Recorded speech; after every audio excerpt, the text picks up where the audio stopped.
Hey friends, welcome. My name is Kenny Jahng. This is the Church Online Podcast. We are marching ahead, talking to different leaders in the industry, literally trying to figure out what is this Church Online thing all about. We've had the last 2 years kind of like, I feel like it's like a turbo boost, or someone said to me the other day, it's like they went to GNC, bought everything on the shelf, ate it all, and now we're here. And the thing is, what now? So I've asked a good friend of mine, Stephanie Leathe, to join us on the show here. Welcome, Stephanie. How are you doing? Great. Thank you for having me, Kenny.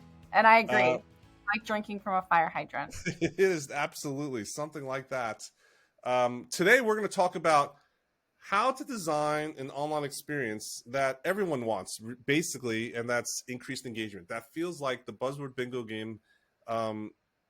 Everyone seems to be talking about it.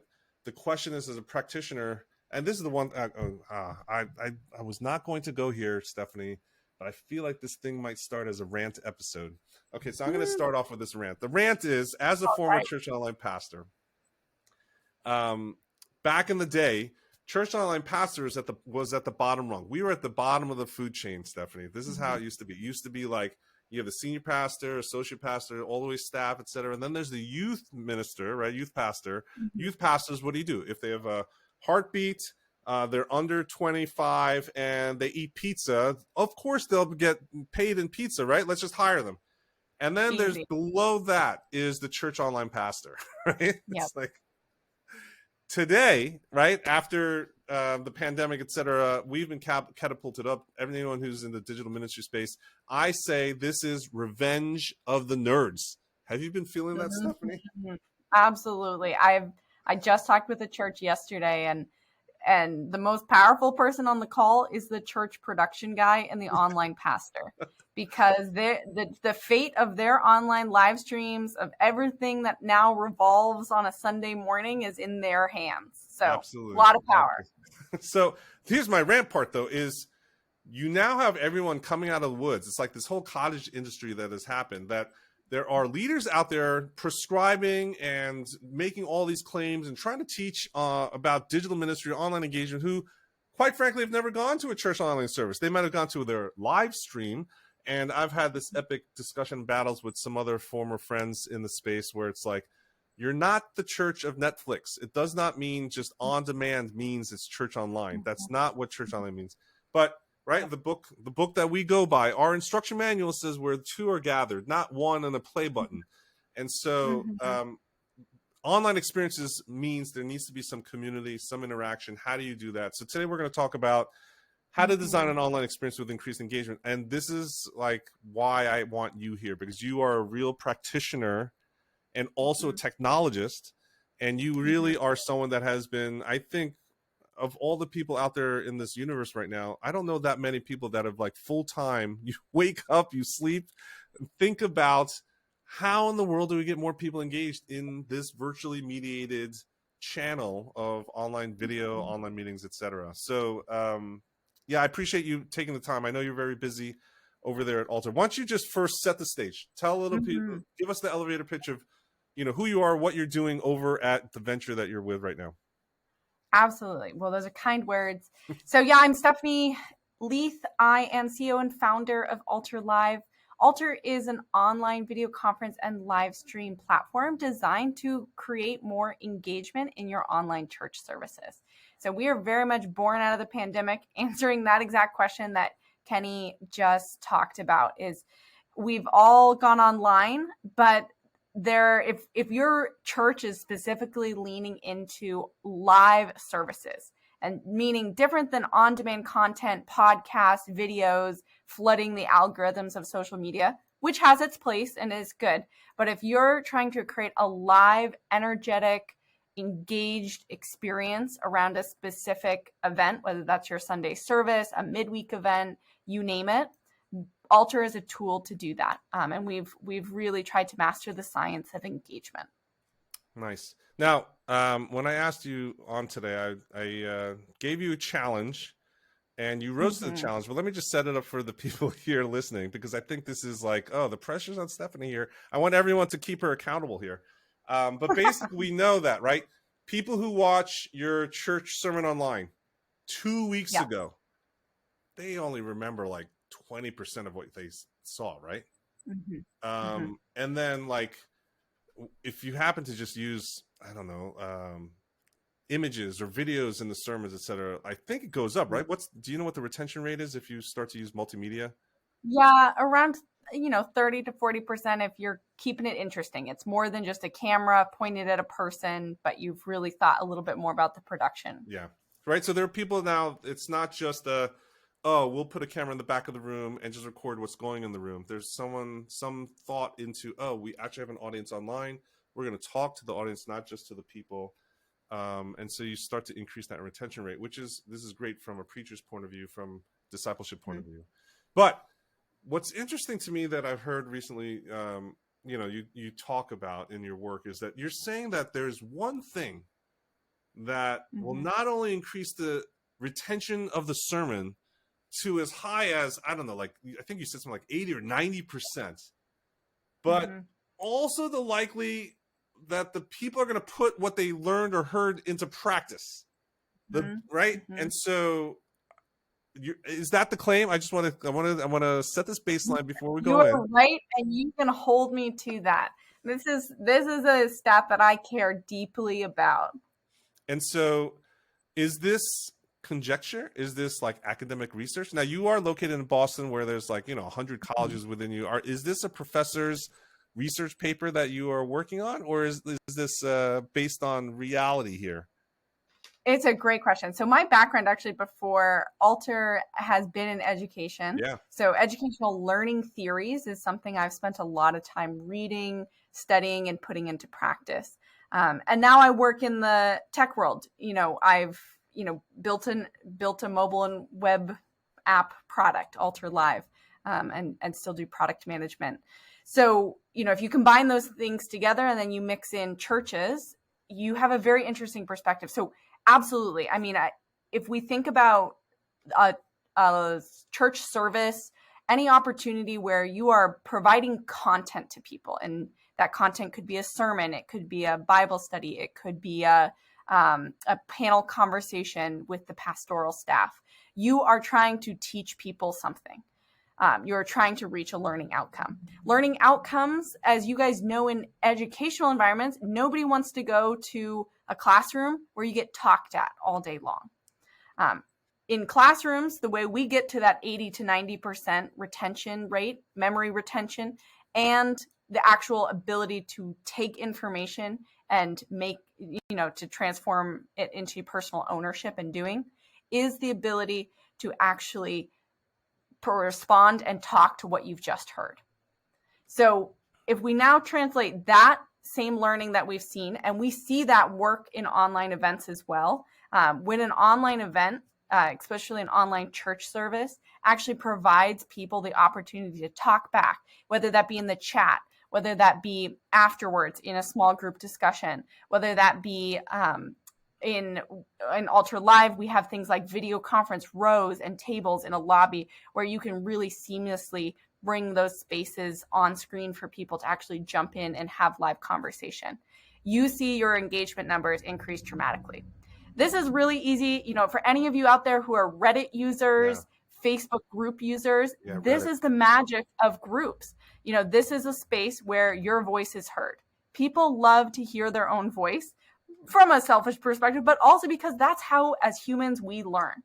So if we apply that to the way we actually do sermons, and especially sermons online, that's the number one way that we see engagement increase. So, and what you're saying also, I've heard you say, is that the ability to participate in the discussion right after the service is one of the key factors that increases that retention rate, increases the actual implementation rate, right? Like, absolutely. So you're saying that we need to actually carve out. So this is really fascinating because, like, when I first started in this online space for churches, Life Church, right? Life Church was the thing, and Brandon Donaldson is one of the OG church online pastors there.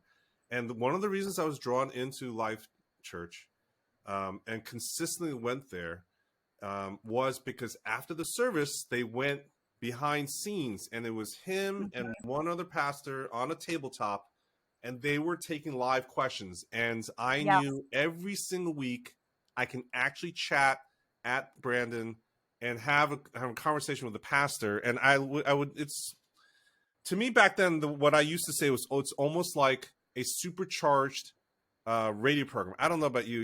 You're one of the young ones. I'm old, about to die. But back in the days of the dinosaurs, we had radio programs, and that you would actually have call-ins, and you would request songs, and you would talk to the DJs. And if you're lucky, you'd be able to not get the busy signal, call and talk, and then sometimes they would record it and air it on the radio. So you'd have to be waiting. Yes. Right? So if you got recorded, you would wait all night for your clip to potentially get played. And in that environment, it was, wow, this was live and actually could happen every single week consistently. Absolutely. Are you saying that type of environment, which was, I don't know, now 8-9 years ago, is still just as effective? That's what you're saying, just something as simple as that. Absolutely, Kenny. Humans have not actually changed, shockingly, in the last 9 years since that was that motivated people. People want to feel seen and known. That is a fundamental and core value. And churches are amazingly good at that in person. So, there is a gap. Wait. So I just want to qualify, though. Back then, it was, they were on video and I was chatting in the chat box, right? Because the two-way video. Your platform, Altar, allows me as the participant to actually come on video and actually have the pastor or the staff that's at the church doing the church service could potentially see me. Is that video required for that participation and implementation to go up? Like, it doesn't need to be a video conversation like this, or is it other factors too? Like, can you go back to the chat too, the text chat? Like, is video the magic recipe? Yeah, absolutely. Video is a big part of it. One of the most important things online is choosing your level of engagement. Obviously, that ability to stay anonymous, to check someone out. Way more people check out a church online for the first time now than they do in person. So offering that safe space is still important. But what's even more important is then making it really easy to actually take that next step and participate in some function. So we take it one step farther. Absolutely, you can use the chat, but like you just said, Kenny, you can actually participate over a video conference as well. The ability to talk live with someone with just audio, with video and audio, or just over chat. And then, does it need to be the pastor, the person who gave the sermon? Good question. Not necessarily. We have a lot of people that, a lot of churches that will bring up maybe a specific online person. Either it's a volunteer that week, or it's somebody who has the personality and the screen presence. Not every pastor has that same translative skill to the online environment. I know. I'm sorry, pastor. We were sorry to break that to you. But it's a great way to, think about somebody who's really passionate about that community engagement and drawing that interaction out of the online audience as well. Now, you say there's actually 4 different things that actually can increase engagement conceptually, and we're going to actually invite you to do a workshop with us at Church Tech Today. I think in September, right? September 14th. Put it on your calendars, everybody. September 14th at 1 p.m. Eastern, we're going to run an actual live workshop, a training event with Stephanie to go through 4 overarching categories of strategies that you can actually implement into your online events. And are you going to teach us, Stephanie, things that are only applied to your Sunday services, or other things that we could do throughout the week? Great question. What we're going to cover together in that workshop is applied to online events in general. What makes an engaging service, Sunday service, midweek event? It could also be applied to meetings and small groups as well. You can extrapolate big to small. Okay. Okay. And then back to this conversation thing. So I understand that most churches do not have an opportunity to talk after the service. They actually end the service. And one of the learnings that we had at Liquid Church when I was church online pastor is that, and this was an epic battle with Dave Adamson, who was the worship pastor also, of how many songs do you put into online worship? And so, you know, at the online church in real life, you would have 4 or 5. Sometimes it just feels like, as a Presbyterian, you feel like it's going to go on forever. Like, oh my gosh, how many songs do we have to sing? In church online, we had a little bit more control, and then we realized that the engagement would actually, people fell off. If you had 4 or 5 songs in a row, people would log in and leave. So we reduced the number of songs at the front, and then we started putting songs in the middle, and then mostly at the end. And what we realized is that people started to chat with each other at the end, and then people got pissed. They were upset because there was one song, and then we literally cut the service and then put the spinning logo after because the service is done. And people were like, I just started talking with Stephanie, blah, blah, blah. And then you just cut us off without one. And so we added 2 songs and 3 songs. And so we ended up extending the service over 20 minutes after the end of the formal service. And people still consistently were chatting afterwards. So it's really interesting. Like all that practical, we didn't know what we were doing. We're just experimenting. Right. But it's syncing up with the stuff that you're saying works in practice, in theory. Absolutely. It sounds like what you guys did, either intentionally or accidentally, is you actually structured a service in where people entered, they understood what you were about to do together. They they experienced something that prompted them to want to make a connection with someone else. It sounds like primarily over the chat. And that connection, you know, trust, connection, similarities, something happened fast enough that they even wanted to stay 20 minutes after the service still chatting. It was wild to us. Like, it was like, oh my gosh. But then I also had an excuse to say, hey to Dave, I clobbered you and I was right. I'm always right with Dave Adamson. Was right. I'm always right. When it's with Dave Adamson, Kenny's always right. Let's just put someone tweet that. But then I was able to, like, at least offer a peace offering that says, okay, you could put worship music on the back end of the service and people are actually utilizing it. People are praying together, people are chatting together, etc. Now, there's going to be a lot of people here that are just going to chime in and say, my people don't talk. They don't chat. We've tried everything for the last 2 years and the chat's empty. What are they doing wrong? Well, the first question I usually ask churches is, what about your online live service is different than, or offers people a different experience than them listening to it as a podcast? We often put up our live stream videos and expect engagement to just happen.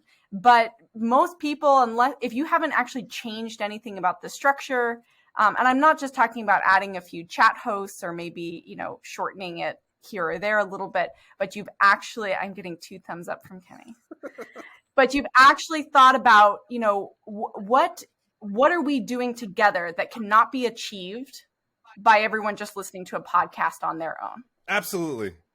Right. If you start with that as the building block, then we start to work backwards from that.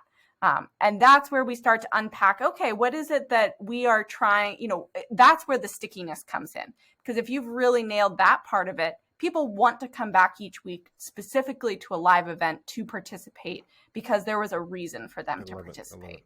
Are you recording a podcast or are you conducting a worship service is what the question I usually say to these pastors, because it's great in person. Those dynamics is great because you know what? You have a captive audience. They entered the room, you lock the door at the back, and you force them to stay there. I mean, if they don't like it, they could snooze, and that's what ends up happening, right? They just sleep through the sermon, and then you let them out the door at the end.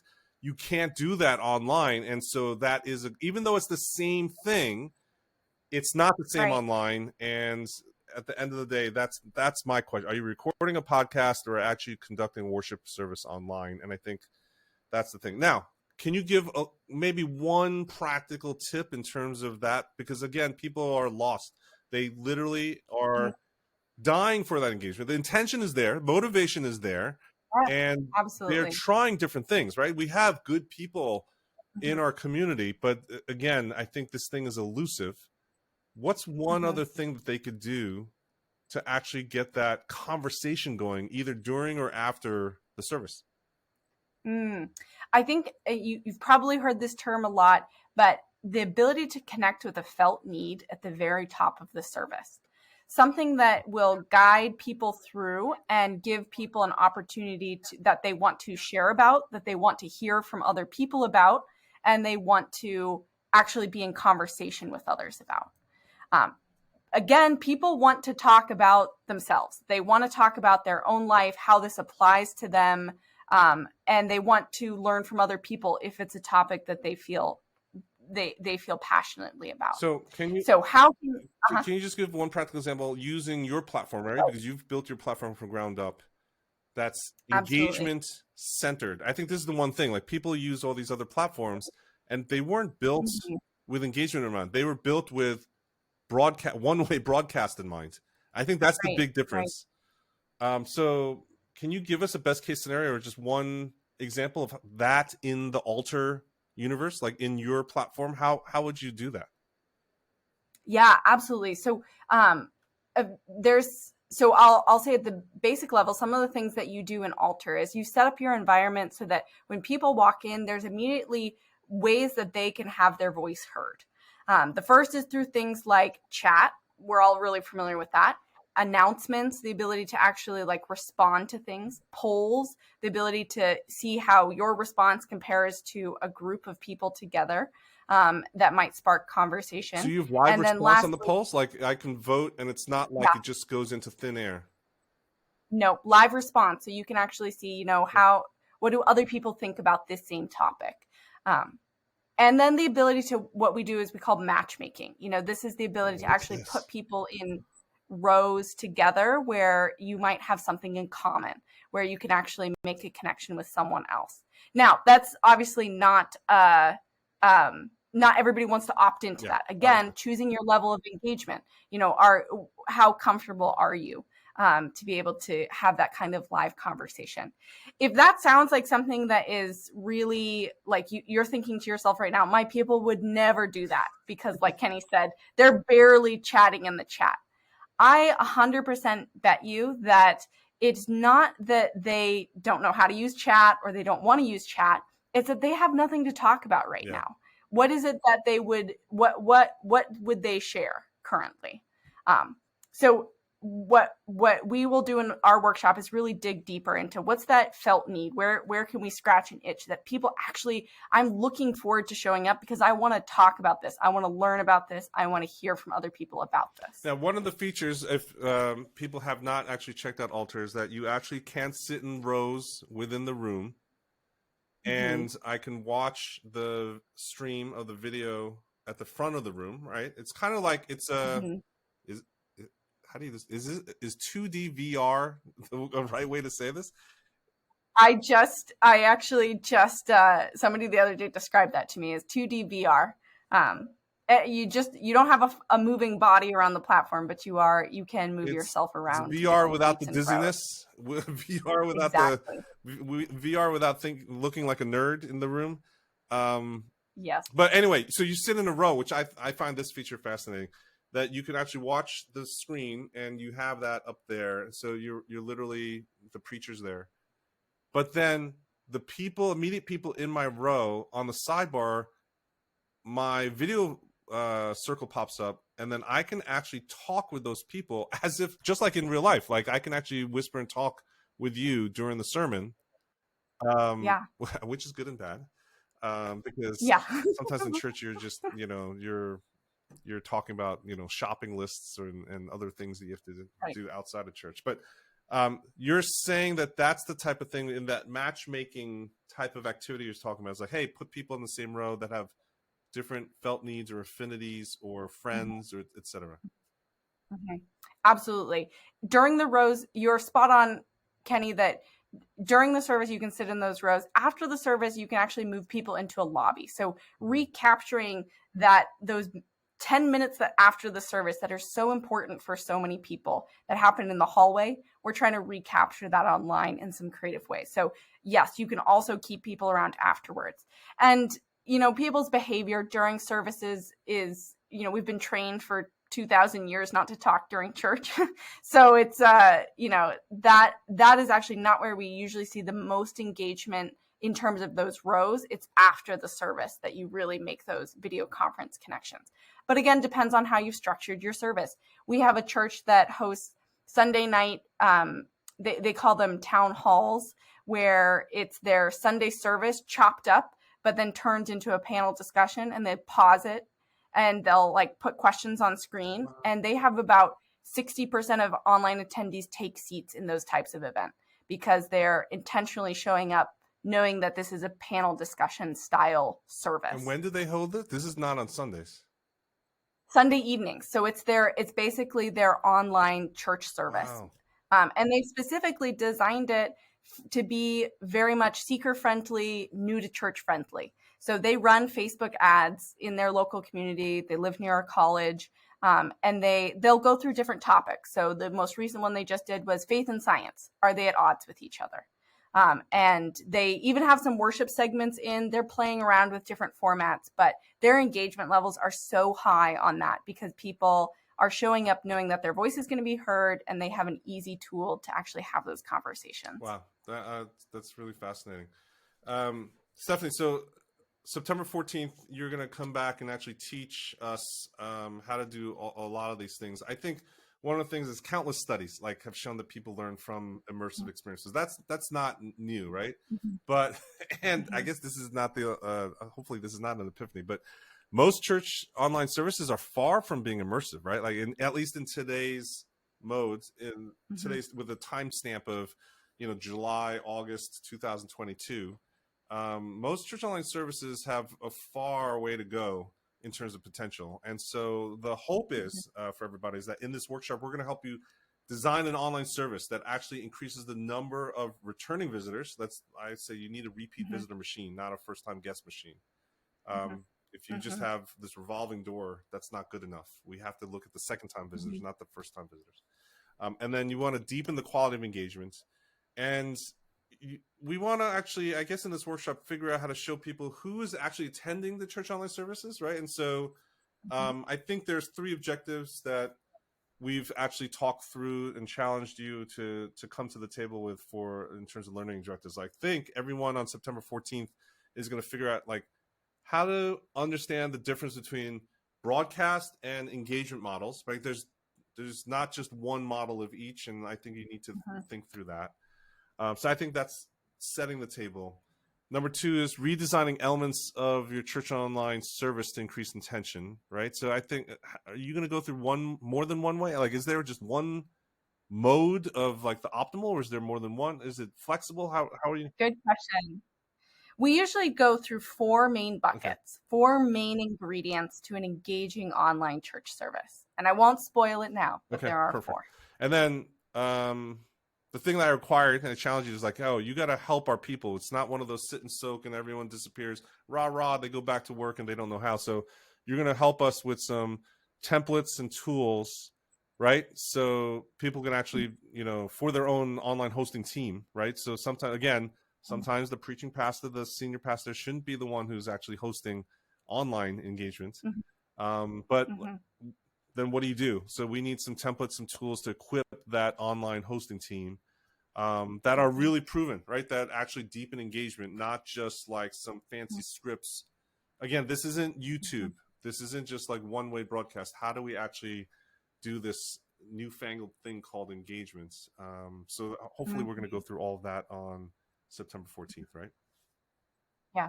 Absolutely. Really excited for it. So if you want to sign up now, we're opening up the pre-registration. You can go to churchtechtoday.com/engagement. And you can find the sign-up form there. It's completely free to actually get into that session. But again, we're literally hoping that you're going to join us and bring your team members too. The more the merrier. I think this is one of those things where we need to incite more discussions across the leadership team and your actual ministry teams to start thinking through these things differently. Church Online today is far from being immersive, and that's because we are stuck in broadcast models, not engagement models. And Stephanie's going to walk us through that because I'm going to call you nerd, Stephanie, but Stephanie is the nerd on this stuff. She's the one I call. I do. Wake up thinking about this, go to sleep thinking about this. You are the one I call for this type of stuff, right? It's just learning theories. Oh, yeah. Okay, so thank you, Stephanie, for spending some time with us today. Hopefully this has been helpful for everybody. Again, as I do with every episode, I'm asking for you to help share with me what resonated in today's episode, email me at kenny@churchtechtoday.com. And then if you wanted to email me after you register at churchtechtoday.com/engagement. If you would ask a question going into that workshop surrounding engagement, surrounding increasing engagement with your online services and online experiences, not just your Sunday services, all of your online experiences. How do you increase engagement? What's the question on the top of your mind specific to your ministry? Let's be a little specific, and maybe we'll have a Q&A session that we can rifle through, Stephanie, to actually help people very concretely, contextually for their environment, not just throwing some general platitudes out there, but really equipping these leaders to figure out, okay, we need to change the game a bit and try something different. Now, Stephanie, what if someone wants to learn more about the offerings that you have and Altar, the platform that you have right now, what's the best way that people can follow up after listening and watching this show today? Great question. So you can go to altarlive.com. Altar is spelled with 2 A's, so ALTAR. Go ahead and check out our feature set there. You can create a free account if you're the kind of person that just likes pushing all the buttons yourself and seeing how it works. Chat with our team. We'd love to show you the behind the scenes as well. You can reach me personally at stephanie@altarlive.com. I'd love to hear more about your church, your specific goals, dreams for your online community, and then helping bridge the gap to get there. Awesome. Well, thank you, Stephanie. Thank you, everybody, for watching today. Remember, sign up for the workshop. It's churchtechtoday.com/engagement. We'll see you on September 14th. And in the meantime, remember, be social, stay social.